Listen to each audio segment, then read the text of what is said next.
Hello everyone, welcome back to another episode of Transformation Tuesday. Tonight's episode is on compassion. Specifically, can you ever be too compassionate? Is there ever a risk that you can be too compassionate and be a bit of a walkover or be complacent? And do we need to be concerned about having too much compassion? This is a question I get asked a lot.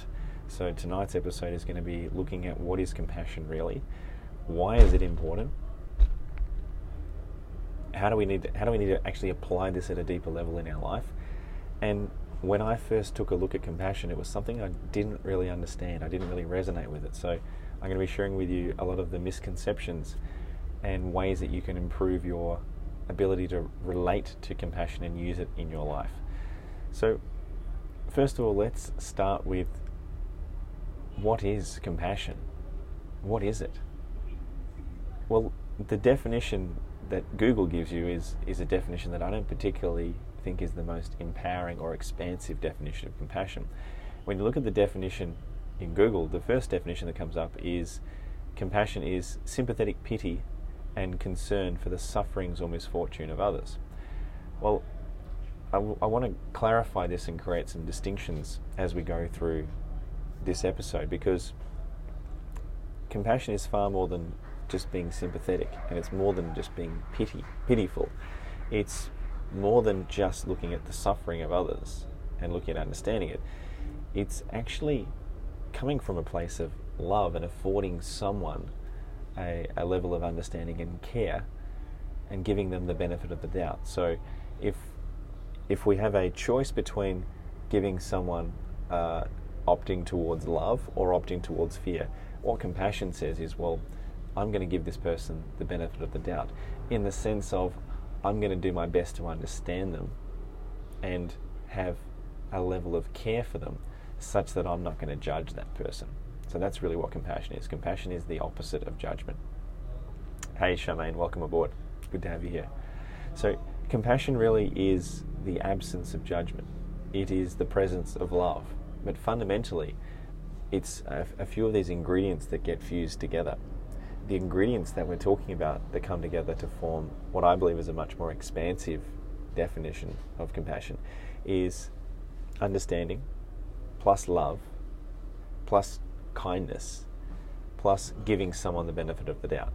That's what compassion is. So in someone's darkest hour, or if someone has committed an offense, or if someone is going through some suffering, well, it is the absence of judgment. It's the practice of non-judgment. It's the practice of caring about another human being, not condoning what's happening, not saying we agree with what's happening, but saying that we have a level of understanding about what they're going through, the reason why they chose to do what they do, and an understanding or a relatability to their experience, such that we don't judge them, such that we understand what they're going through. Now, this is different to condoning what they're doing. This is not saying that we agree necessarily with their choice, in terms of we wouldn't make the same choice. What it's doing is it's saying, I'm not going to judge that person. I'm not going to project negative energy onto them and the reason why they made that decision, just simply because it doesn't really make me feel good. It's not really a loving thing to do, to judge someone else. Again, what's really important here is to understand the distinctions of judgment and discernment. And for those of you that want a greater level of clarity around these two, I recommend going back and checking out my previous episode on the difference between judgment and discernment. And what these distinctions remind us of is that compassion does not imply complacency. Compassion implies a high level of consciousness to understand what someone else is going through. Compassion is not complacency. Complacency would be standing by and doing nothing when someone's, say for example, if someone's on the train causing a ruckus and being rude to other people, right? You can be compassionate towards that person, and you could say, look, I understand that this person's probably angry or frustrated, or they might have had a very traumatic upbringing, and there's a reason why they're doing something. Now, complacency would be, okay, maybe we need to say something. And if we're not saying something, if we're not standing up for ourselves, if we're not standing up for what we believe in, well, that's complacency. Complacency is where we're denying what is true for us, what is important for us. Complacency is where we simply turn turn a blind eye to things that are actually important to us. Complacency is where we're not taking responsibility for something that which we actually hold dear to ourselves. So these examples, you're going to find them all throughout your life, and it's really important to understand that complacency does not lead. You can never have too much compassion. Put it that way. You can never have too much compassion. Compassion is simply understanding plus love coming together and not judging someone. Now, you can be completely compassionate towards someone and be very, very assertive. You can be totally 100% compassionate towards someone and also still be very, very forceful, still be very, very direct, still be very, I would say the best word here is assertive. Compassion doesn't imply weakness. Compassion doesn't mean that you don't speak your mind. Compassion is simply affording the other person a level of care and love so that we're not judging them. And then once we're in that state of compassion, well, what we get access to is we're no longer coming from a place of fear. We're no longer coming from a place of judgment. We're no longer coming from a place of resistance. And so therefore, the choices or the action that we take is going to be higher quality. It's going to be coming from a higher level of consciousness. So really what we're talking about here is non-judgment. This is the practice of non-judgment, but fundamentally it's all about understanding. When you understand someone else, when you understand what they're going through, not necessarily agreeing with what they've done, but if you understand what's going on inside their mind, inside their emotional world, inside their thinking, well, it's very, very easy to actually give someone the benefit of the doubt. When I say give them the benefit of the doubt, we're not agreeing with the behavior necessarily. We're not agreeing or condoning or supporting the behavior. We're supporting the person. We're loving the person, and we're creating the distinction that maybe the choice or the action is out of alignment. So again, this concept of alignment is very, very important, because you can say that what someone did is either right or wrong. Right? Now that's, to a degree, you could say that that's, if we've got a negative energy behind it, we can actually be judging that as saying, that's wrong, it shouldn't be happening. Right? Now that's the level of judgment. You're entitled to have preference, which is saying, I prefer that this doesn't happen. I prefer that doesn't resonate with me. That's not in alignment with me. But when we start using language like right and wrong, well, it can be very, very easy for our ego to get involved and for us to create resistance and judgment of someone else and their actions. So the key thing here is really understanding, well, why is this important? Why is compassion important? And the answer to that is, without compassion, without that, well, we are going to revert to the default program and the default conditioning of our ego, right? Which is judgment. Without compassion, we are not going to be able to actually witness the truth or the base frequency of what we actually are as a human race, which is loving. And when our ego takes over, it's like it hops in the front seat of your car and it's now going to drive your car. And what happens when you're indulging in your ego and when you're in judgment is, well, your decisions are going to be made by a program. You're not going to be the highest, most loving expression of you. Compassion regains and retains that element of love inside your experience. Compassion is what turns judgment into acceptance. Now again, here's another key distinction here. We are not saying that acceptance is agreeing. Acceptance is non-judgment. Acceptance is a practice of saying, okay, it is what it is. I'm not going to judge it. I'm not going to resist it. Doesn't mean I agree with it. However, I am going to let go of the judgment and the resentment and any resistance from that experience. Why? Because it frees me up. It makes me lighter. It lets me get on with my life. So that's a key distinction here, is when you embrace the virtue of compassion, you're allowing yourself to let go of resistance, to let go of judgment, to move on, to eliminate anything that's going to create resentment or any negative emotion. Compassion is one of these powerful override switches that just allows us to move into forgiveness, love, lightness, and it is in no way, shape or form complacency. And most of the misconceptions or the confusion that gets created around compassion being complacency, or even sometimes love being weakness, the reason why these correlations get made is because of people associating kindness with making people feel good. Now, hey Monica, good to see you here. Hope you're doing well. G'day Alison. A lot of people mistake loving, like a loving expression, with someone feeling good. Now, a lot of the time, in order for us to demonstrate love, sometimes that means that someone's not going to feel good. Now, you can ask the question, what would love do now? I think that's one of the most powerful questions you can ask. What would love do now?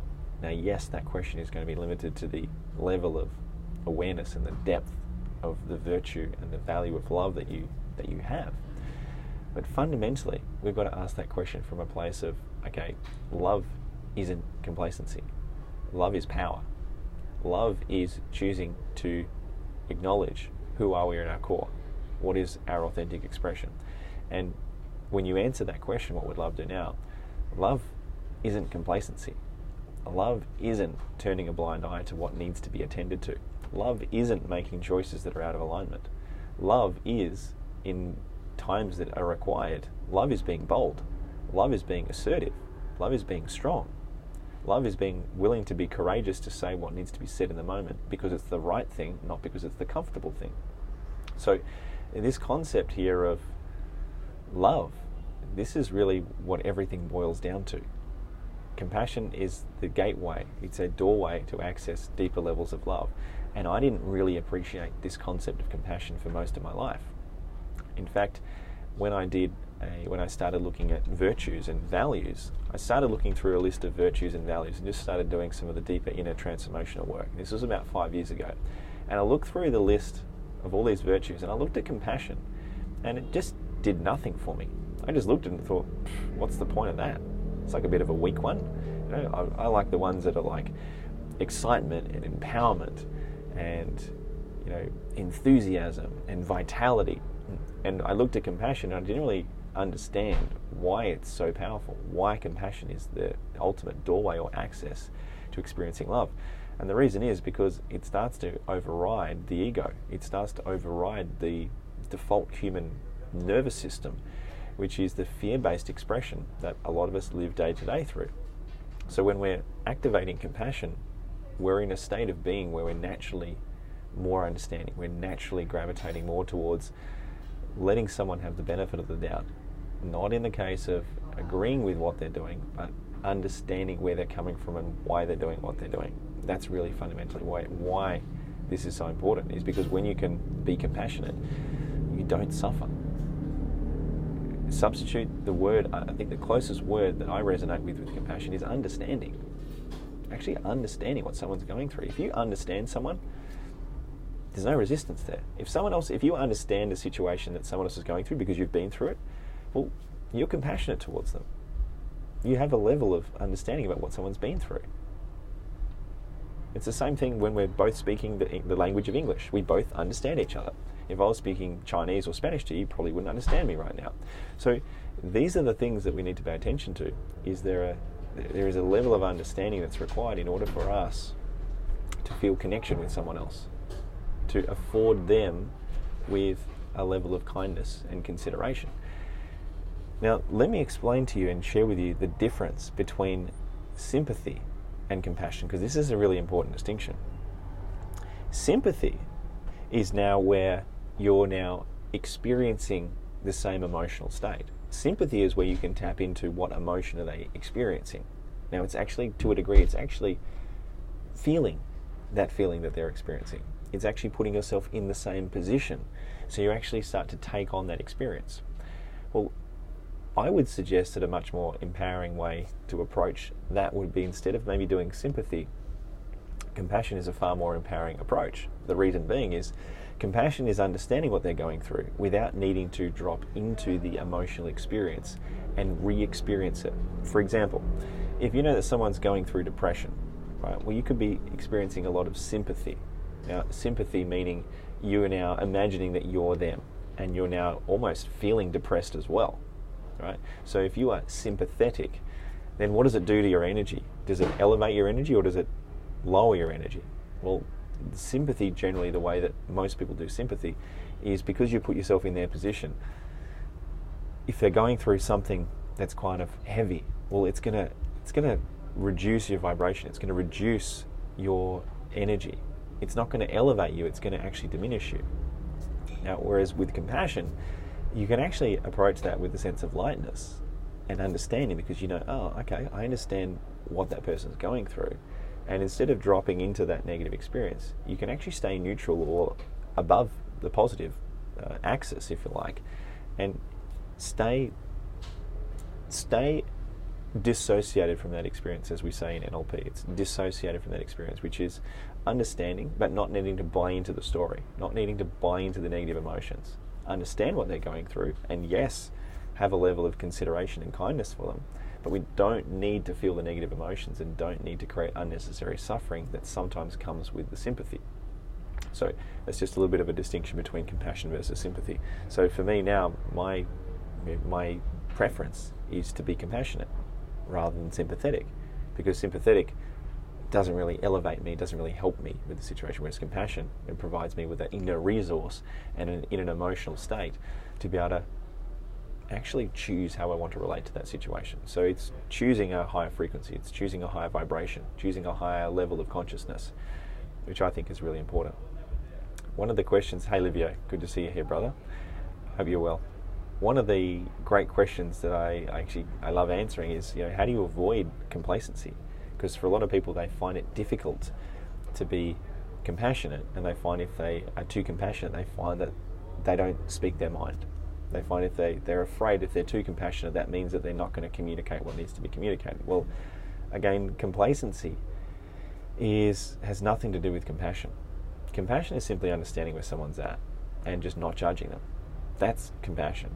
Complacency, it's not taking action, it's not taking responsibility. Complacency is ignoring what needs to be attended to. Complacency is letting other people walk all over you. Complacency is not speaking your truth. Complacency is not valuing the things that are truly important to you. So complacency really is where you've taken your foot off the accelerator. It's where you're denying your true expression. Complacency is not honoring who you are and what you're here to do. Complacency is making choices that are out of alignment, or not making any choices, or just being in a state of despair and just not taking responsibility for life. So this is a powerful distinction which I recommend is worth exploring in greater depth as you go through your personal development journey, because you'll start to see where you're being complacent as opposed to being compassionate. Complacency is not a place that anyone really wants to be living, because when you're in complacency, well, all of a sudden you're not making choices, you're creating excuses, you're delaying, you are not making those choices that should be made within alignment. You're not having those authentic, vulnerable conversations. You're putting things off, you're denying parts of yourself because maybe it's uncomfortable. And so really here, a big part of this is actually having compassion for ourselves. This is the biggest part, is having compassion for ourselves. Knowing that, yes, demonstrating compassion for others is sometimes challenging. Creating compassion is sometimes incredibly challenging, particularly when you don't agree at all with the behaviour or the actions that are being taken place, and you know that they're creating incredible amounts of suffering for others. For example, war. How do you be compassionate against people that are starting war? How do you do that? And the answer is exactly the same way. It's not agreeing with it, it's simply acknowledging that compassion is the ability to understand someone and not judge them, to approach that perspective with a sense of love and acceptance. Acceptance meaning not agreement, but acceptance meaning non-judgment. So when you activate this virtue of compassion, what you now find is you can now go through life, you can sail through life, and you're now not judging things. You're now not experiencing frustration, anger, resentment, hurt, right? Because the only reason why we experience a negative emotion in the first place, or suffering in the first place, is because we don't understand why someone's done something or why we've done something, and therefore we judge it. In the absence of understanding, our ego will judge. That's really quite simple. In the absence of understanding, we will judge something. Once we understand why something's happening, how it's happening, the nature of why something is taking place, well, we get the code, we get the download, we get the aha, like, I see why that thing is taking place. And that alleviates the judgment. It reduces the judgment incredibly. So this is one of those master virtues. Compassion is one of these master virtues. When you demonstrate it and when you practice it, like any daily practice, like any virtue, by focusing on it and exploring it, you strengthen it. And then by asking yourself, how do you actually demonstrate more compassion? You gain access to understanding more about that virtue of compassion, which means you can now demonstrate it more consistently throughout your day. So some powerful questions you can ask yourself are, to take this a level deeper, is where are you being complacent in your life? Right? And then how is that totally different than being compassionate? Because you can be compassionate to anyone or anything that's not in alignment, but what's not required is the complacency. What's not required is the not speaking your mind, not being assertive, not making the choices that are in alignment. So again, this leads to a whole lot of other empowering questions, like, well, where am I judging others? Where do I have expectations around how others should behave? And if they don't do that, well, I'm going to judge them. Now, that's a very, very empowering perspective or a set of questions that you can ask, because judgment lies at the core of all of suffering. It lies at the core of all of suffering. And as soon as you can uncover the judgment through asking questions like, well, where am I not compassionate? Who are the people that I find it really easy to be compassionate to? That's a good one.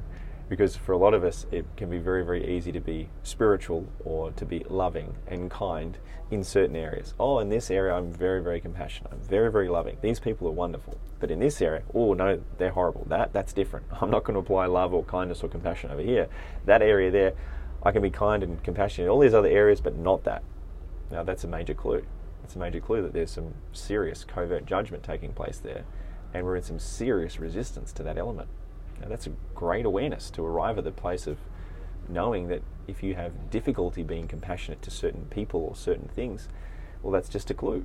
There's a lack of understanding in that context or in that situation, which means that in the absence of understanding, we judge it. In the absence of understanding, we will judge. That is the default program of the human. That's the default egoic program. In the absence of understanding why, what, how, well, we're going to judge it. Whereas when we have a high level of consciousness, we can now see the code, we can see why something's taking place. So that's a really important distinction, is if you're still judging someone or if you're not accepting of something, well, it just means you haven't really understood it yet. Haven't understood it. That's the source of all chaos. That's the source of all suffering. If we are still experiencing suffering or resistance, it just means we have a lack of understanding.